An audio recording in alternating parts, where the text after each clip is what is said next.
Mirëmbrëma të gjithëve, mirë se erdhët në A2 debat. Do të flasim sot për situatën ku ndodhet vendi, për çështjet më të nxehta të aktualitetit, do të flasim sot sigurisht për protestat, por jo vetëm ato që organizon Opozita, do të flasim për mënyrën se si protestojmë ne shqiptarët, apo pse nuk protestojmë atëherë kur cënohen nevojat jetike, kur mungon uji, energjia, shëndetësia dhe arsimi. Pse vërshojmë në sheshe kur na thret një parti politike dhe nuk jemi aq të shumë në numër kur na shembin teatrin, shkollën, kur na shkatrojnë natyrën. Shpesh mazhoranca thotë se gjendja në media, në vend, e nxin media, analistët dhe opozita. A është e vërtet kjo? A kemi ne mirëqenie në rritje ekonomike, siguri më të madhe të jetës, shëndetësi dhe arsim më të mirë? A kemi ne më shumë rrugë, më shumë shkolla? A jemi ne më shumë europian? Sonte në studiu me mua në A2 debat janë zonja Milva Ekonomi, deputete e Partisë Socialiste, dhe Erion Kristo, gazetar, profesues i shoqërisë civile. Mirëmbrëma, mirë se erdhët në A2 debat. Përpara se sa ne të nisim bisedën, unë doja të ndiqnim një deklaratë që ka bërë momentet e fundit presidenti i Republikës, zoti Ilir Meta. E ndjekim shkurt dhe kthehemi në studio. Jemi në kushtet e një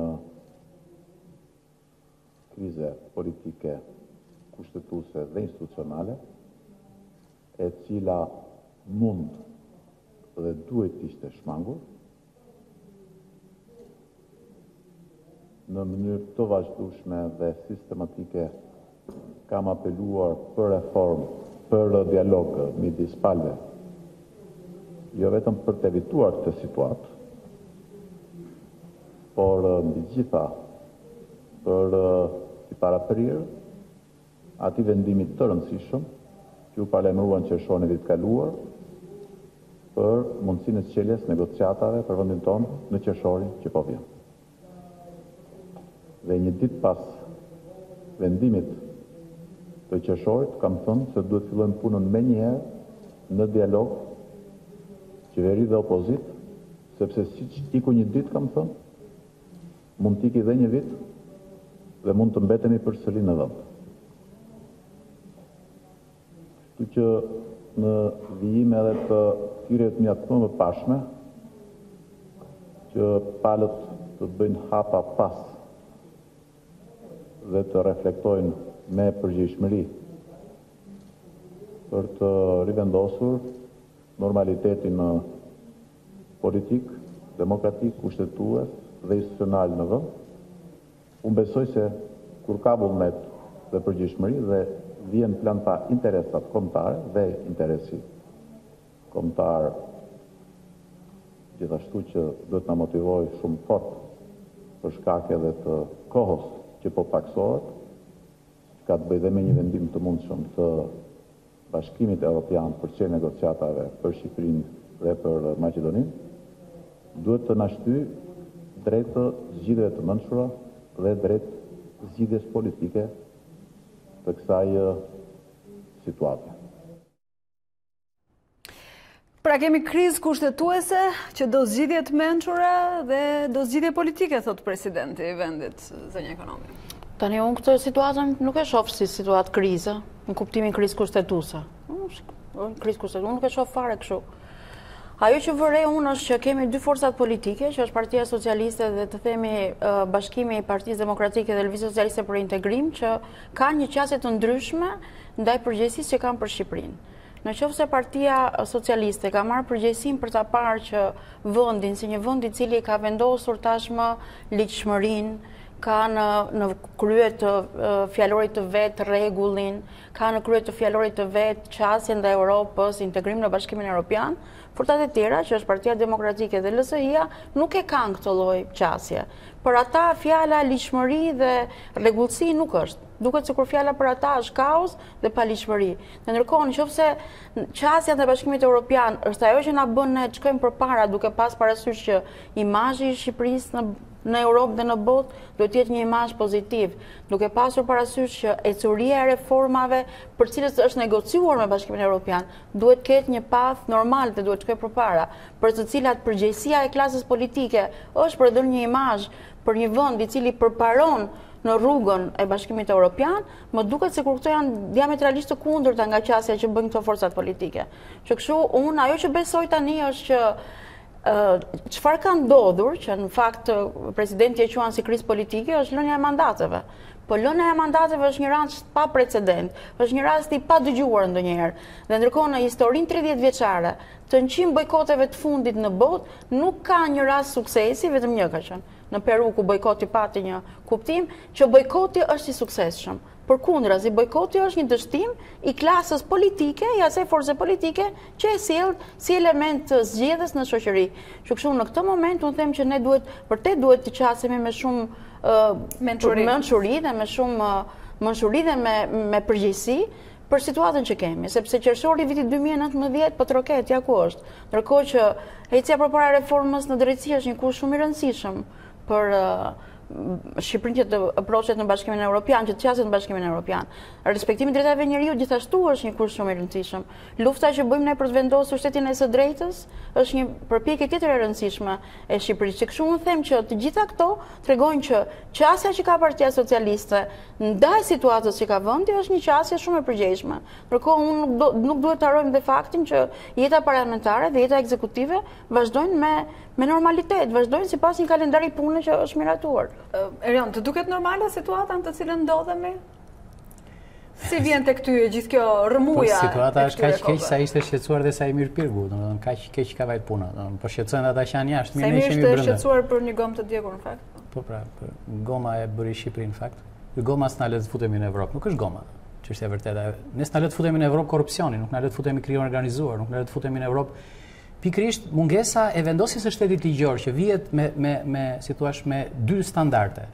Pra ka një standard për makinat poshtë pallatit, që nëse ti do ta lësh makinën poshtë pallatit 30 sekonda, për 30 sekonda gjoba do të vihet. Pra në këtë aspekt shteti ka një mbitepri, do të thënë është i tepërt.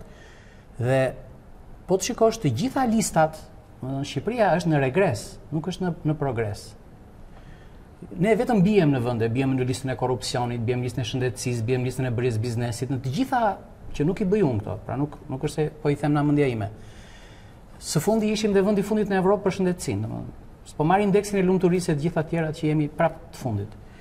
Pra nuk shoh një qartësi edhe në majoranca. Sepse në rast se përgjegjshmëria nuk mund t'i përkas vetëm njërës palë, do të jenë të dyja palët. Qofse në këtë rast nuk po mburr opozitën, se s'po them që opozita po bën në një mrekulli. Por edhe majoranca, për shembull, në gjykimin tim, edhe kjo krijimi i një opozite artificiale falso është një krizë kushtetuese. Mund të krijosh një majorancë kur vullneti i opozitës është në fakt atë e krijon ligji. Nuk besoj se po e krijon majoranca. Ligji dhe maliqi që funksionon mbrapa me premtime të çuditshme. Sepse në këto momente ka presion shumë të madh që të krijohet një majorancë, një opozitë, që në fakt është opozitë e opozitës, nuk është as opozita mam, është tradhtarët e listave. Është tradhtarët e listave. Kështu që këtë përgjegjshmëri unë do doja që ta kishin gjitha palët. Edhe vetë, për shembull, ja do marr vetëm një aspekt që t'ja lë pasaj Milvës. Vetë majoranca nuk ka asnjë lloj reflektimi për ngjarjet. Domethënë po vazhdon të njëjtin stil qeverisje, me të njëjtën teknik. Pra nuk po kupton që këtu situata po degradon në një farë mënyrë, sepse këtu ka njerëz që janë të mërzitur. Fundit, këta njerëz që janë të mërzitur, po marrim elitën e PD-së ose të LSI-së, se nuk dua t'i vën lojë. Po ka njerëz që janë të mërzitur, që dalin protestojnë. Këta njerëz të tjerë që janë mërzitur që s'dalin protestë me opozitën protestojnë. Edhe ata, unë për shembull nuk dola të protestoj, apo jam i mërzitur. Këta njerëz nuk duhen marrë në konsiderat, pra nuk janë qytetarë shqiptar për të cilët qeveria ka përgjegjësi. Pra si thua, që duhet korrektoj disa trajektore të saj edhe për këta qytetarë. Pra unë nuk shoh edhe brenda majorancës një reflektim. Këta po vazhdojnë. Zgjedhjet do bëhen pas 3 vjetësh, kjo do bëhet kështu, do bëhen datë këto. Si thash, nuk po lëvizin fare, nuk po japin asnjë sinjal që duan që të krijojnë një lloj paqe sociale. Sepse unë po them edhe çik shkoqur, i mbyturit të mbyt. E zëm se opozita është zero, e zëm se opozita është antishqiptare dhe është, siç tha Milva, që e papërgjegjshme.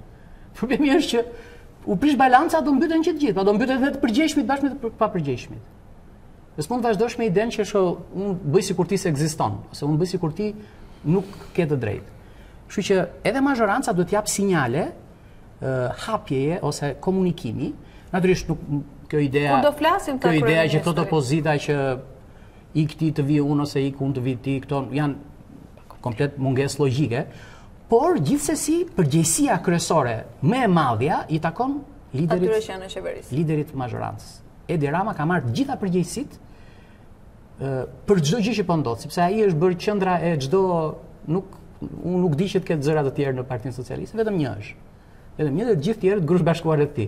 Tani ai do të zgjidhë këto. Nuk e di çfarë opinioni ka zonja Ekonomi për këtë. Unë besoj që ka disa gjëra që janë pa negociueshme. Për shembull, vendosja e një standardi në demokraci dhe mbajtja fortë e këtij standardi është një gjë që është e pa negociueshme. Dhe ne kemi zgjedhur të kemi një republikë parlamentare. Në këtë republikë parlamentare ne shkojmë me zgjedhje. Zgjedhjet marrin pjesë gjithë popullata në zgjedhje dhe jep mandatin atij që mendon një njerëz i zakonshëm që e përfaqëson. Në fund të këtij procesi dalin ca njerëz që përfaqësojnë popullin, që janë demokrat, socialist, të lëvizje socialiste për integrim dhe forcave tjera politike, nuk po i përmendim tani të gjitha. Secili nga këta njerëz që vjen në një proces zgjedhor ka një mandat përfaqësimi dhe këtë mandat nuk ja jep më partia, po ja jep populli që përfaqëson. Dhe ky është një akt i vendosur tashmë me Milvën. Mandatet janë të popullit, jo të partisë. Dhe kjo gjë është e vendosur në ligj, domethënë, kthimi mbrapsht në këtë proces, që është një proces demokracie që na ka marrë neve shqiptarëve disa shumë vite për të arritur këtu, është hap regresi, ne nuk mund të themi mbrapsht. Domethënë, ajo që duhet të kuptojmë është që vullneti i popullit është një gjë që zbatohet. Ajo që duhet bëjmë ne, prandaj kryeministri, që është kryeministri i gjithëve në këtë rast, ka bërë një thirrje për dialog forcës opozitare, ka bërë një thirrje. Puna është të krijoj kushte për dialog, sepse i bën thirrje për dialog dhe i fut opozitë fallco. Ja prit një minutë ta mbaroj unë, ashtu, edhe i ka bërë një thirrje për dialog. Dhe thirrja për dialog që i ka bërë ka të bëjë me sigurimin e kushteve shumë perfekte të lojës në zgjedhje. E ka thënë kryeministri, e ka thënë në një gjë. Por nuk është në negociat qeverisja, Nuk është në negociat qeverisja, sepse ai thotë unë qeverisjen e kam fituar me shumicën e votave. Pse duhet ta negociojmë këtë gjë që e kam fituar me shumicën e votave? Që opozita thotë ju i keni blerë votat? Do li thesi miellit aty në lojë. Ky është problemi. Dhe ndërkohë këto tani problemi është që dhe ne prapë duhet vazhdojmë të kuptojmë që duhet funksionojë shteti i së drejtës. Është shumë e rëndësishme që gjitha institucionet tona që kanë një rol të caktuar në shoqëri të marrin një rol kur vjen momenti historik për të pasur rolin. Çështja është për momentin na mungojnë disa institucione të drejtës që janë vërtet shumë të rëndësishme. Komisioni Qendror i Zgjedhjeve ka qenë funksional. Gjykatat kanë qenë funksionale. Kolegji zgjedhor ka qenë funksional. Në momentin që ndodhi zgjedhja, neve kishim të monitoruara. Përveç se u dha gjithë mundësia që të kishin hapësirën që duhej, forca politike e djathtë dhe lëvizja socialiste për integrim, që të kishin mundësi të monitoronin nga afër procesin ekzekutiv. Dhe ndërkohë, dhe kur Komisioni Qendror i Zgjedhjeve bëri raportin final, raporti i cili nuk u kontestua, nuk pati asnjë gjë në KQZ kundër këtij raporti, nuk pati asnjë gjë. Kontestime pat. Po nuk ke asnjë shënim. Ja shikoj raportin, nuk ke asnjë shënim. Mund të kesh kontestime opinioniste. Pjesë e marrëveshjes. Jo, mund të kesh një nga pikat kryesore ishte të njehesh zgjedhjet në çdo rast. Mund të, po natyrisht, atëherë të njehesh zgjedhjes të merrin legitimitetin, por nëse ke pranuar se ti je pjesë e kësaj loje, nuk mund të riqesh më. Përgjegjësia atij që njëjti. Po pra, tani këtu mban ai barrën. Prandaj shteti i së drejtës duhet funksionojë dhe prandaj institucionet duhet funksionojnë. Tani kjo gjë është vendosur 2 vjet më parë dhe nuk mund të vish sot në tavolinë dhe të kërkosh që mua nuk më pëlqen ai rezultati pa asnjë shkak. Çfarë ndodhi që u pendua ai që bëri marrëveshjen? Është çështja. Unë do të riqem nga kjo gjë, nuk mund të riqesh sepse gjithë procesi është një proces i cili duhet marrësh përsipër, të rish atje, të bësh detyrën tënde, të japësh alternativa udhëheqëse, të bësh kritika kur janë kritikat për të bërë për çështje të ndryshme. Ktu ka të drejtë Milva, sepse opozita vet bën lojra të çuditshme që nuk janë të qarta në sytë e publikut. Dhe po ta shikosh, mbështetja ende nuk është shumë e madhe. Domethënë ka protesta që është shumë e madhe, e organizuar mirë, e ku diun, por prap nuk si thua nuk ka element të qytetarisë që mbështesin, si thua që prishin balancën. Pse nuk ishin protestë? Po njerëzit unë nuk shkoj. Se ti ke qenë i pari në protestat me shoqërinë civile. Në protestat qytetare, Milva e di shumë mirë. Unë bëj protesta vetëm qytetare për atë që thot Milva, për ujin, për dritat, për gratë e dhunuara, për fëmijët, për kulturën, për arsimin, për teatrin. Çfarë janë gjëra që janë njerëzore, pra që nuk janë, si thua, çoti të ulem unë. Pra gjëra të tilla. Për këto. Por mund të kisha marrë pjesë vetë protesta opozitës, që nuk është ndonjë mëkat, por nuk shoh qartësi vetë në opozita. Pra vetë opozita, si thua, po bën një kapje të veshit në mënyrë të çuditshme me këtë djegjen e mandateve. Pra ne nuk e kuptojmë çfarë duan. Po ka shumë njerëz që nuk bien dakord me këtë çështje. Për mua mandatet janë të popullit, nuk janë të opozitës. Ti djeg një gjë që s'të përket. Ti ke djegur gjën që s'është e jotja, ta kam dhënë unë ty. Por nga ana tjetër, zgjedhjet ka të dhëna shumë të forta, po të institucioneve që zgjedhjet kanë qenë të cëzura. Dhe unë e kam thënë para se të ndodhë një gjëre, dhe jam paktën, si thua, ballapur që kam thënë që me këtë sasi droge që është në qarkullim nuk ka zgjedhje të tjera. Edhe kam thënë dhe janë të filmuara. Dhe ka ndodhur vërtet që zgjedhjet janë në një pjesë të mirë janë blerë. Dhe mund të mos ketë blerë votat më dha PS-ja për vete, po është paguar që të mos votoj PD-ja. E ditë paktën në Vlorë, e ditë njerëz të PD-s nuk kanë shkuar të votojnë, e kanë marrë lekët që të mos votojnë. Ka marrë lekët nga Partia Socialiste. Po, është bërë një variant komplet tjetër. Që s'mund të thotë ajo që ka marrë votat e mia, në fakt nuk i ka marrë. PD-ja s'ka marrë të sajat. Tani, ky problemi që vota nuk është e lirë dhe zgjedhjet nuk janë të lira, është një problem real i demokracisë tonë. Dhe as OSB-ja, as një institucion tjetër nuk mund të mbyllë syt nga kjo. Mund të mos e justifikoj dot që pas 2 vjetësh këtu, po sepse tani janë zgjedhjet e reja. Dhe në rast se hyet në këto zgjedhje të reja, Rama fiton prapë. Qoftë për shkak të mbështetjes që kanë elektorat. Çështja është Rama fiton prapë se i vjedh votat apo Rama fiton ka një mbështetje më të madhe në elektorat. Ka një mbështetje më të madhe. Ka një mbështetje më të madhe në elektorat. Ne kemi disa arsye pse PD-ja thotë që unë do hiki ka hikur nga parlamenti, e para që kërkoi hapësirë parlamentare. Hapësirën parlamentare që në fakt e ka pas më shumë se çdo herë tjetër në forcë opozitare. Ju e dini që në rregulloren e Kuvendit të Radhe, ai që ishte përfaqësues i forcës opozitare kishte të njëjtën kohë për të folur në foltore, sikurse dhe kryeministri i vendit. Dhe kjo ju dha për herë të parë në rregullore, ju garantua forcës opozitare. Unë kam gjetur statistika nga Kuvendi dhe ke për shembull Lulzim Basha ka folur 64 herë 13 orë. Edi Rama ka folur 49 herë 11.4 orë. PD-ja ka bërë 805 diskutime, 115 orë. PS-ja ka bërë 585 diskutime, 95.5 orë. Ndërkohë në 42 seanca parlamentare, PD-ja ka munguar në 18 seanca. Dhe e ka pasur hapësirën për të folur. Por ndërkohë në parlament ekzistojnë dhe instrumenta të tjerë, siç është për shembull instrumenti i ligjshmëri vënies, të marrësh përsipër të cilësh një ligj të ri. Propozimet që kanë sjellë për të bërë projekt ligje, Partia Demokratike kanë qenë 8, Partia Socialiste kanë qenë 27. Ndërkohë ka një tjetër ligjshmëri, që është kontrolli parlamentar, që ti thret dhe kërkon informacion nga institucione të ndryshme. Tani, çështja është gjithë këto orë diskutime, më fal, janë harxuar për çështje që kanë të bëjnë me ju si parti me njëra tjetrën apo për probleme që na shqetësojnë ne? Se kam përshtypjen se kryesisht kanë qenë ngritje. Probleme po, ndërkohë, domethënë e kanë pasur hapësirën për të ngritur çdo lloj problemi. Për të ngritur. Për të ngritur çdo lloj problemi. Hapësira nuk i ka munguar atyre. Ndërkohë nga ana tjetër kanë pasur dhe hapësirën. Ka shfrytzuar për të bërë omlet. Kanë pasur dhe hapësirën për të bërë interpelanca që mos kenë cicmice, po të thrasin një ministër dhe t'i kërkojnë llogari. Dhe në fakt numri i interpelancave është në këtë harkun kohor të kësaj qeverisë, të kësaj ti mandati, është 3 interpelanca Partia Demokratike, 5 Partia Socialiste. Kanë pasur mundësinë të thrasin çdo të mërkur, forca politike depoziton për në mbledhjen e parlamentit ditën e njëjtë pyetje për ministrat dhe këshillin dhe kryetarin e këshillit ministrave. Nuk kanë depozituar asnjë pyetje.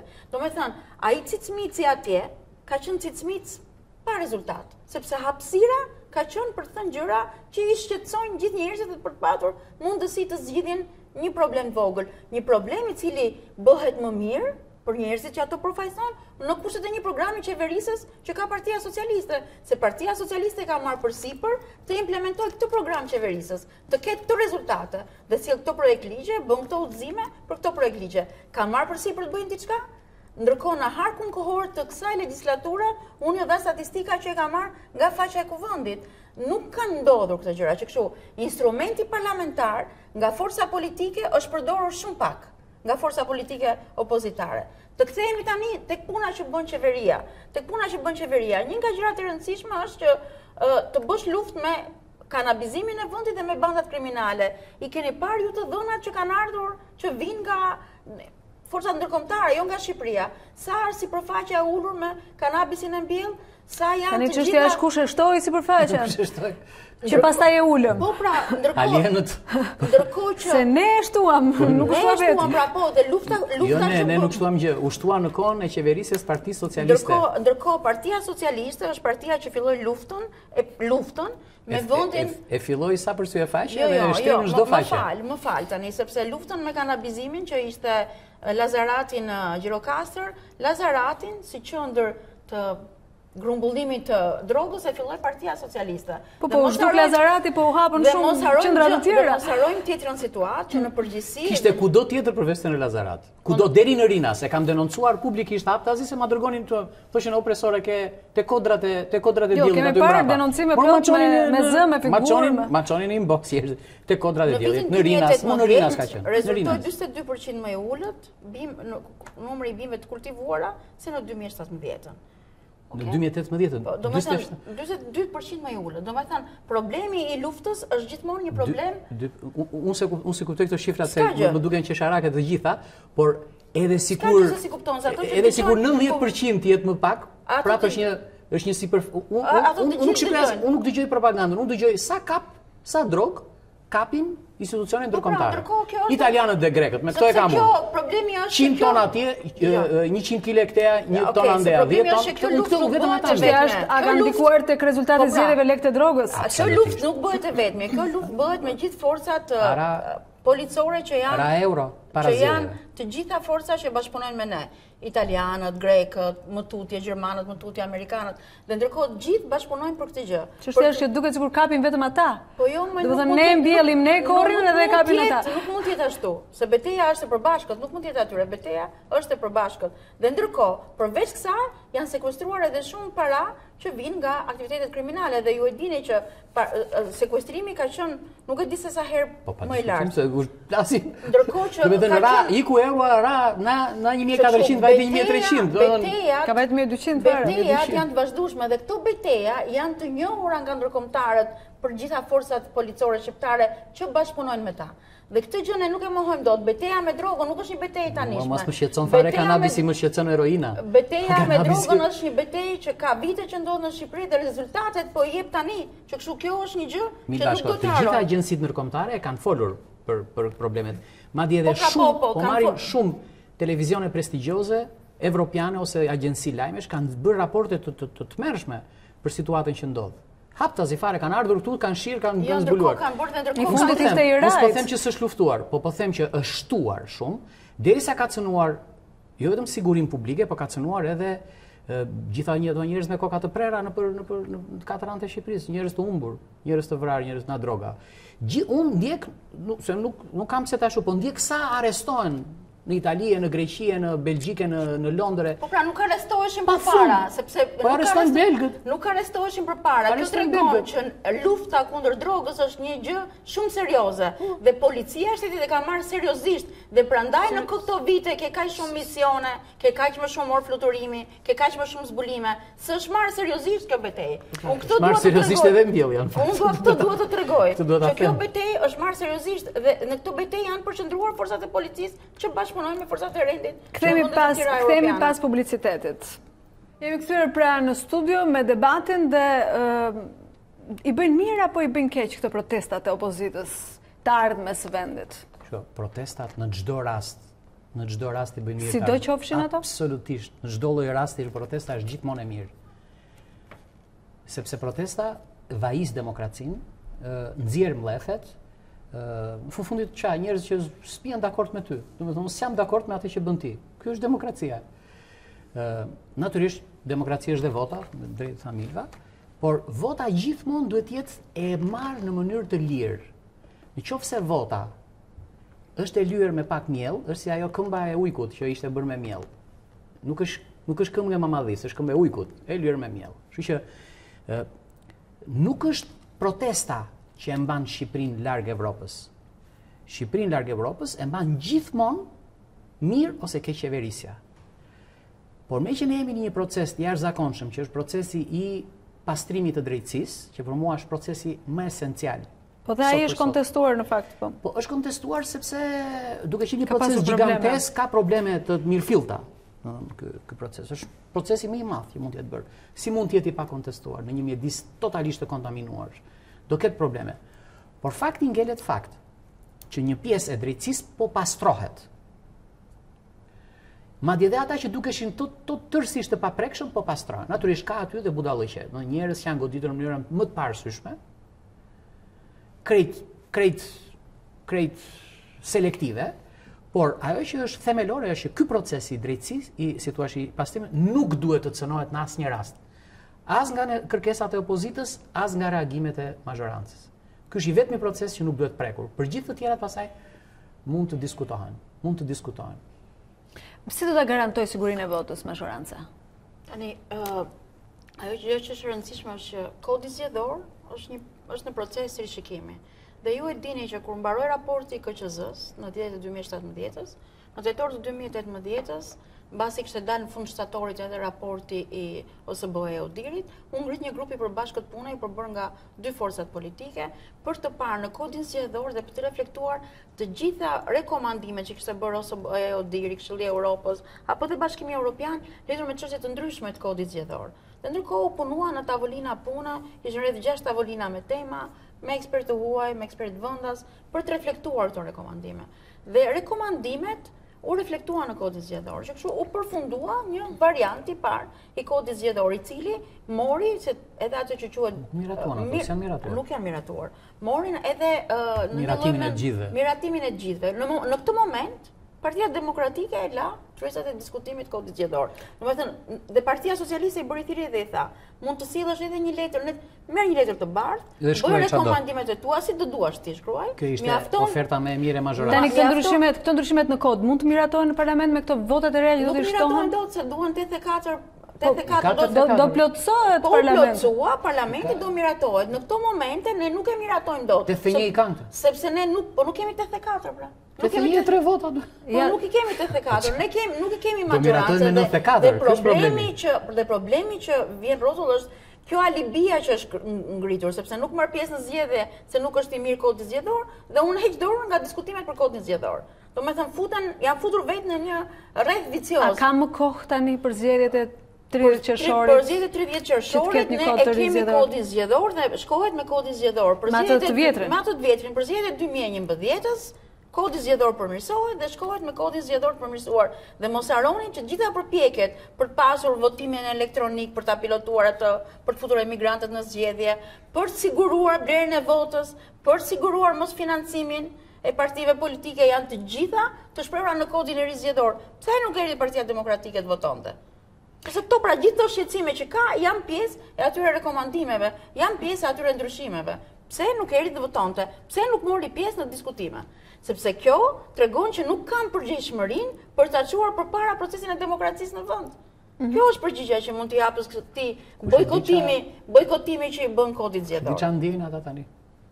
Jo ato as kërkuj nuk diçka ndjen opozita tani. Domethënë problemi i tradhtuar do të thosh. E tradhtuar. Nëse ka tradhtuar vetë kush do të tradhtoj? Opozita është gjithmonë minorancë, pakic. Por opozita thotë zgjedhjet parakoshme, nuk e di. Por për kufizimi i saktë i demokracisë është vendos shumica dhe respektohet pakica. Domethënë gjithmonë ne e harrojmë, domethënë vendosim gjithmonë dhunën e kartonit. Pra, nëse kam 74, unë bëj nul çdo qendrim tëndin, sepse ata ndoshta mund të mos kenë ardhur vërtet në parlament. Po në kodin zgjedhor atyre u tha merr letër e bardhë dhe bëj ç'të duash, mjafton të marrësh miratimin ose Odirit. Po çdo ligj dhe ligji më i ashpër në botë nuk mund të zbatohet kur mos ma do qefi ta zbatoj.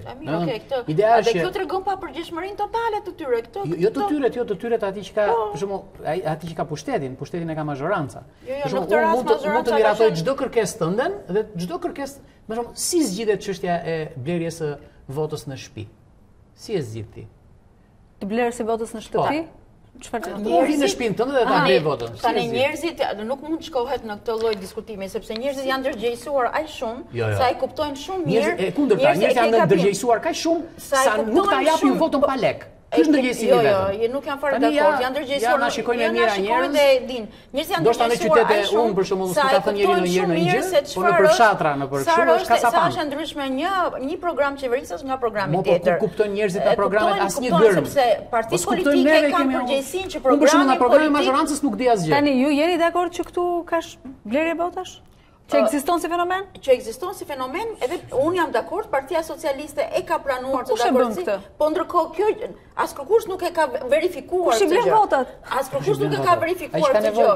Dhe ndërkohë gjithë procesi është që për sa kohë ne kuptojmë që ky fenomen ndodh, ne nuk mund të bëhemi si shëmëria që procesi nuk ndodh, duhet marrni masa që demokracia të forcohet. Dhe për këtë arsye, të shqetësim që kemi, duhet të reflektojmë në një ligj, në një mënyrë se si do operohet në territor. Opozita për mua s'ka rrugë dalje tjetër. Unë shoh mandatin e tretë Ramës me këtë stil.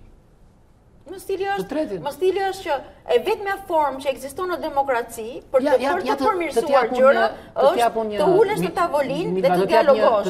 Mbas dialogimit të negociosh, mbas negocimit të aprovosh, mbas aprovimit të zbatosh, mbas zbatimit të reflektosh. Po pra, po këto janë gjitha gjëra. Ai bën këto procese, ai ka bërë Partia Demokratike këto procese, u tërhoq që nga procesi i parë i kodit zgjedhor. Po u tërhoq sepse ti marrim vetëm një proces që po ndodh këto ditë. Janë shtuar me mira vende pune në administratë. Pse? Sa kjo është një reflektim tjetër. Çfarë i ofron majoranca opozitës në këtë kushte që ndodhemi? Nuk e lë këtë gjë të më shpëtoj se u thuan pse shton di vende pune në para zgjedhjeve. Se më the diçka shumë të 1000-2000 vende. Ndërkohë, gjëja e mirë që ka ndodhur është që ajo protesta e studentëve, që është nga ato protestat civile, që për atë protestë edhe pse ne nuk morëm pjesë, unë dhe ti me si morëm pjesë. Morëm pjesë edhe fresh ishte e gjithë aty. Ndërkohë, unë dhe ti nuk morëm pjesë. Jo, ne s'morëm. Ashtu. Ndërkohë për këtë i mbështetëm, po nuk morëm. I mbështetëm, tham që ishte një protestë e mirë. Edhe ti vetë ke thënë që ka qenë një protestë e mirë. Dhe për këtë arsye, protesta e studentëve ka një merit tjetër, që jo vetëm që ne themi shkundi qeverin, po nuk është vetëm kjo.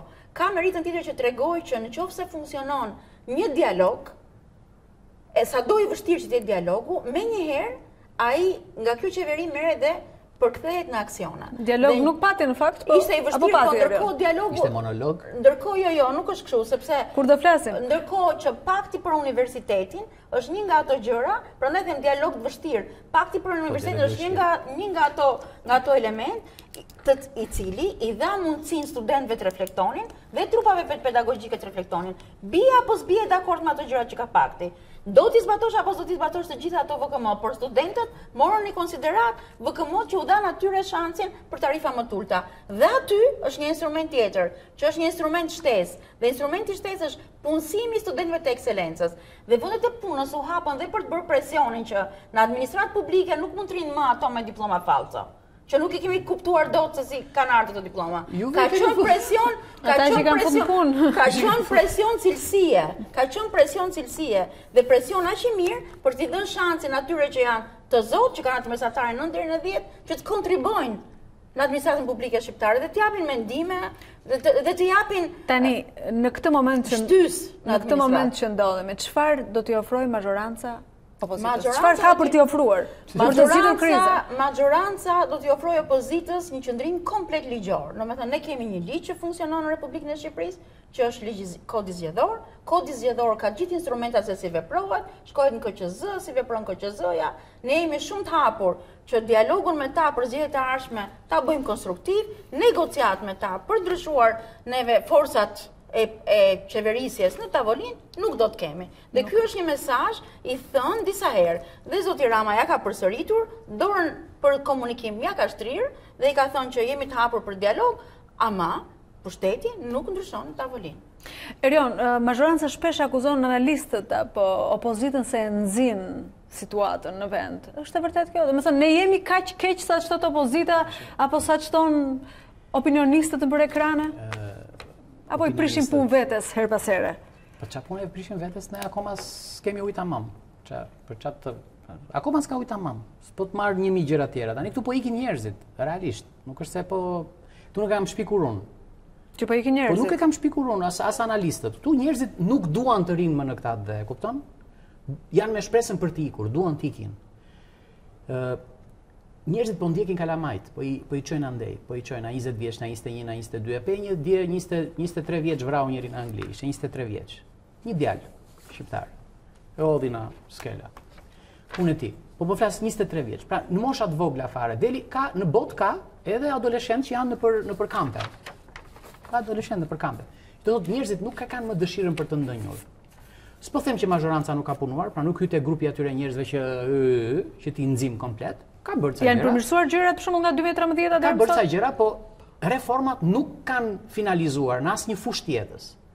Nuk ka asnjë fushë të jetës që të lulëzoj. Pra nuk ka një fushë të jetës që, për shembull, bujqësia nuk ka një lulëzim. Shëndetësia nuk ka një lulëzim. Nuk po them që s'janë bërë reforma, po them që nuk ka një do të thotë që kemi kapacitetin ne, po s'është vërtet. Nuk është vërtet, sepse 1.5 miliard dollar të abuzuar në 2018 tregojnë që ne kemi një kapacitet. Abuzohet më pak, punet më shumë. Kapacitetet janë. Merë kë fushë të duash, arsimi. Nuk ka një lulëzim të arsimit. Mund të ketë reforma, mund të jetë bërë mësues për Shqipërinë, ku diun janë bërë gjithë ato gjëra, s'po i marrë, ndryshimi orareve, gjëra të fëmijëve. S'po them se s'janë bërë gjëra. Arsimi nuk ka lulëzuar, mësuesi nuk është çliruar si qenie, nuk ka fituar status shoqëror ende.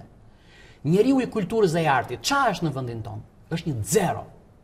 Kështu që nuk ka fituar, këto nuk kanë mbaruar asgjë në këtë vend. Ç'a kanë rregulluar? Kanë rregulluar disa qendra të qyteteve. Ka vrejtje për to. Ca kanë vrejtje për betonin, ca kanë vrejtje për shumat që janë harxuar.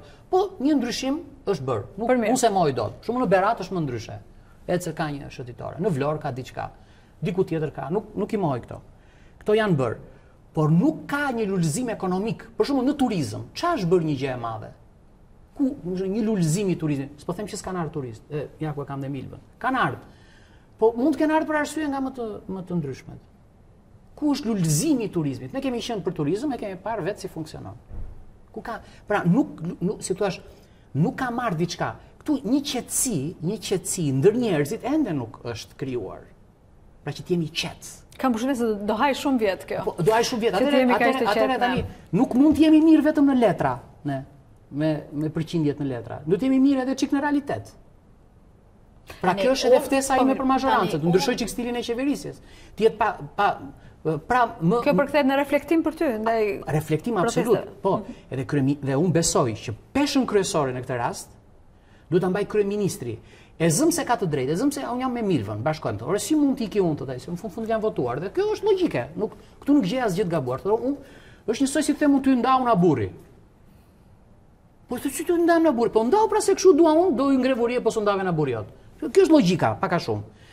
Nga ana tjetër, një demokraci do t'i shërbente edhe kësaj datës së qershorit, siç tha edhe presidenti. Afrimi do t'i shërbente një lëvizje e Ramës, cila do qoftë, një lëvizje që të synonte zgjidhje politike jo ligjore. Po të vazhdoj me zgjidhje ligjore, është një autobus këtej, një autobus ande. Duket arrogante se zgjidhja? Zgjidhja ligjore është arrogante. Mua nuk më duket arrogante politike. Rama duhet raportohet me qershorin, jo Berisha. Nuk e ka detyrimin Berisha të raportohet me qershorin, e ka Rama. Domethënë është shumë e rëndësishme që të kuptojmë dhe një çfarë ka ndodhur në këtë situatën ekonomike, se na harrojmë si ishte 2013, kur kishim rritje ekonomike më pak se 1%. Rritja ekonomike ka shkuar 4.4% e pamjaftueshme. Çështja është reflektohet në mirëqenie të njerëzve të jetesës. Një minutë, është e pamjaftueshme, sepse dhe nga gjithë studimet që ke nga bashkë me borxhin publik që është në rritje. Që është në ulje, sepse varet shumë se si e shikon ti dhe mos përdorni ato definicionet e ndryshme. Por një gjë ka ndodhur që ti ke pabarazinë në Shqipëri që po tulet. Është shumë e rëndësishme kjo. Të pasurit nuk po fitojnë aq shumë dhe të varfrit nuk po dhe varfrit po e rrisin ato, dhe pse kanë më të vogël portofoli, po e rrisin më shumë se sa të pasurit të ardhurën e tyre. Dhe ndërkohë, dhe po të shikosh të dhënat, se duhet t'i referohemi gjithmonë statistikës, po të shikosh të dhënat, edhe ajo që quhet pabarazia, është ulur. Ke një koeficient që është koeficienti Gini, që tregon se sa e pabarabartë është shoqëria.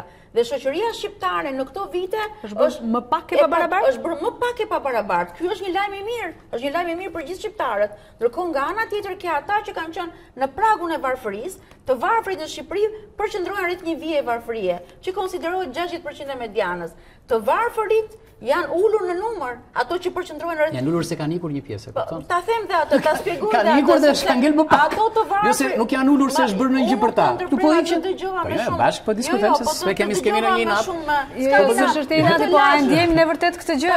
Tani të themi gjë tjetër që është e rëndësishme, që ka të bëjë me të hikurit. Kanë hikur nga Shqipëria, po dhe kanë ardhur në Shqipëri. Natyrisht hikja është më e madhe se sa ardhja. Por çfarë ka ndodhur? Ka ndodhur dhe në këto vite po ta shikojmë, po të shikoni ju në Itali që ndodh, shqiptarët janë një komunitet, sidomos në zonën e Lombardisë, që janë një komunitet që po fitojnë terren në biznese, ka shumë shqiptarë që kanë hapur biznese në Itali. Dhe bashkimi familjar është një trend që ndodh në atë zonë. Ke Gjermaninë që po të ofron treg pune, jo vetëm për shqiptarët, po të ofron treg pune për gjithë Europën lindore. Po ne do ngelemi pa mjek. Dhe ndërkohë po këtë gjë nuk po e vuajnë vetëm ne. Këtë gjë po e vuan Çekia, po e vuan Slovakia, po e vuan Italia, po e vuan Greqia, po e vuan Franca. Sepse mjekët shkojnë atje ku pagesat janë më të larta, ku eksperienca mbi bazën e mjeteve inovative që ka i vend në miksi është më e lartë. Që kështu dhe tregu i punës që është bërë më mobil në Europë, se është bërë më mobil në Europë, jo vetëm për neve, po është bërë për gjithë më mobil atje, reflekton dhe në Shqipëri, që është gjëja e dytë. Dhe e treta është që mos harroni që ne në fakt donim të ishim tregun mobil të punës. Po shik, donim të ishim ne, donim të tregonim që bënim sfidë personale që ne ja dalim të jetojmë dhe një treg ndërkombëtar dhe shkojmë dhe provojmë atë gjën atje. E kemi në natyrën e shqiptarët këtë gjë. Tani, të gjitha këto ne na tregojnë që mund të kemi probleme në arsim, por ama në arsim janë kryer reforma që kanë 4 vjet, një reformë në arsim, ne e dim shumë mirë që do 8 deri 9 vjet të shikosh rezultatin. Prandaj ti mund mos lumturohesh, por reforma në fakt është atje, do vi të japi frutat. Do lumturohemi në të ardhmen e re. Tani kemi një situatë që është situata në shëndetësi. Se situata në shëndetësi unë besoj, po besoj plotësisht, që është një situatë ku investimet në shëndetësi kanë dhënë të themi impaktin e tyre të parë, sepse kanë ndodhur gjëra të rëndësishme për jetën e njerëzve, sidomos te banat e onkologjisë, sidomos atje, sidomos te kontrollit edhe tek preventimi i shumë sëmundjeve, sidomos kontrolli që bëhet për gratë. Jemi në fund të minutarit që kanë ndodhur gjëra të rëndësishme në shëndetësi që të lejojnë të mendosh që situata edhe në shërbimin shëndetësor bazë, që është ai në ambulator, por dhe ai terciar është përmirësuar, sepse ka media inovative që fal investimeve që ka bërë shteti, fal donacioneve, kanë ardhur sot në Shqipëri. Në fakt njerëzit për këtë po ikin, sepse akoma nuk kemi ujë tamam, sepse akoma nuk kemi rrugë tamam, sepse akoma nuk kemi sigurinë që duam, shëndetësinë apo arsimin që duam, apo jo Erion.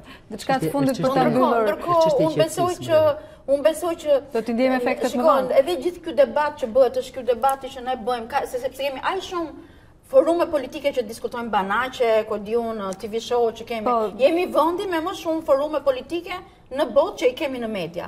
Dhe gjithë kjo zhurmë që bëhet... Pra e nxim ne? Po nuk e nxim ne, ndërkohë nuk po e nxini ju, as ne nuk e nxim që vim këtu me ju. Nuk është kjo.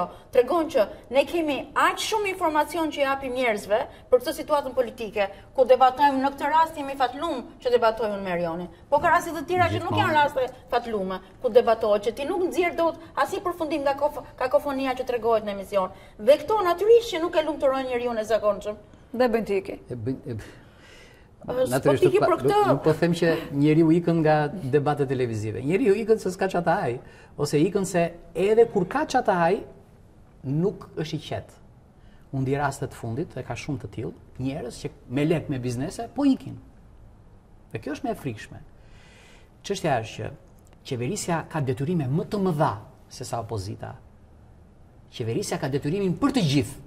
Opozita nuk ka detyrimin për të gjithë. Ka detyrimin vetëm për pjesën e kundërshtimit, për pjesën opozitare. Për pjesën e alternativës ka. Për pjesën e alternativës, dhe ajo që ka munguar të kjo opozitë që kemi është alternativa. Nuk po ofron alternativë. Alternativa është ajo që mungon. Jemi në fund. Erion, diçka për ta mbyllur. Po, unë do doja që njerëzit të protestonin dhe për të gjitha Milva, për pjesën e qytetarisë, për pjesën e halleve personale, jo vetëm për pjesën e halleve të kryetarëve të partive. Nesër ka sërish protestë, do jemi akoma më të dhunshëm, tha zoti Paloka nesër.